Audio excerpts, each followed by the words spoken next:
on the 12th day of November of this year, here in the state of Idaho, failed to notify the coroner of a death, the death of Michael Vaughn, with the intent to prevent the discovery of the manner of death. We continue to follow developing news out of Payette County. Police made an arrest in connection to the disappearance of Michael Vaughn. The little boy went missing from his Fruitland home in July of 2021 when he was 5 years old. Police arrested 35-year-old Sarah Wondra for failure to report a death. Crews have been excavating the backyard of a home in a Fruitland neighborhood since Saturday. We now know that home is where Wondra has been living. We have team coverage from Payette County. News Channel 7's Abby Davis is outside the home in Fruitland where crews continue to dig in the backyard.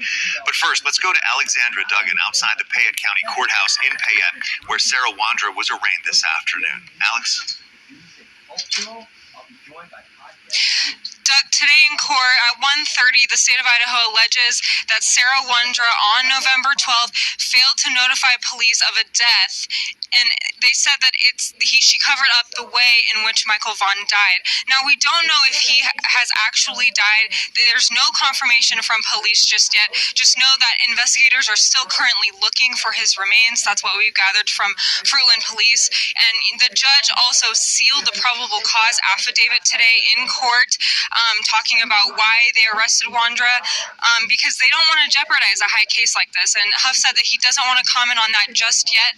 He wants to bring closure to the family in the right way, is what he told us just 20 minutes ago. He said the state said there are serious implications of Wondra being out and about and knowing about Michael's whereabouts for this entire year and a half that he has been missing. And in court, Wondra says she understands the charges that are being brought against her, but, that quote, it is not correct. And Huff told us 20 minutes ago, like I said, they will not say if they have found Michael or not, and that they don't want to jeopardize the case, but it's their goal to recover him if needed. Back to you, Doug. Alex, thank you there live from outside the Payette County Courthouse. Now, let's continue our team coverage and head out to News Channel 7's Abby Davis. She is outside the home where crews have been excavating the backyard since Saturday. And Abby, it sounds like crews have just wrapped up for the day. They have, Doug. That is right. They will actually be back in the morning, but as of now, you can see behind me, our photographer, Logan, will show you now. You can see that one heavy piece of equipment there. The rest of it has left. The other backhoe has left. The dump truck has gone. But they did resume this morning. They started early this morning excavating the entire backyard. This is a home that is just about 4 minutes away from the Vaughn family home. You can see everything is shut down. We have that police tape back there. There are some law enforcement officials still kind of gathered around talking.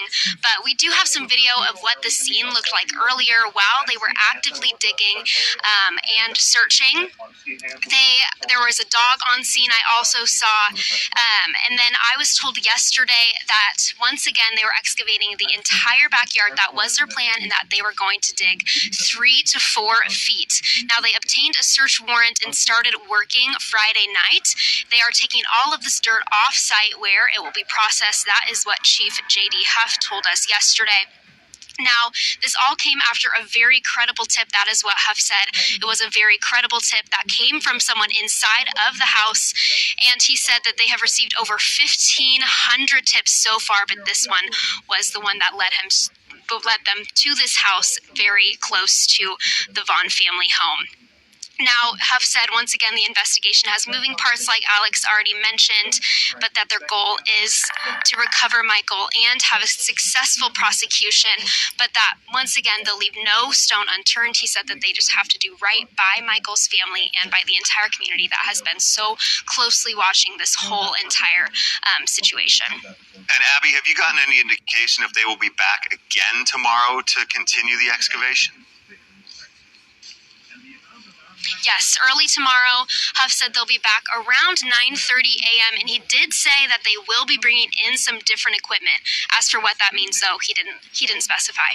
Okay, Abby Davis now live in the neighborhood where police have been excavating a backyard, all in connection with the disappearance of young Michael Vaughn. Abby, thank you.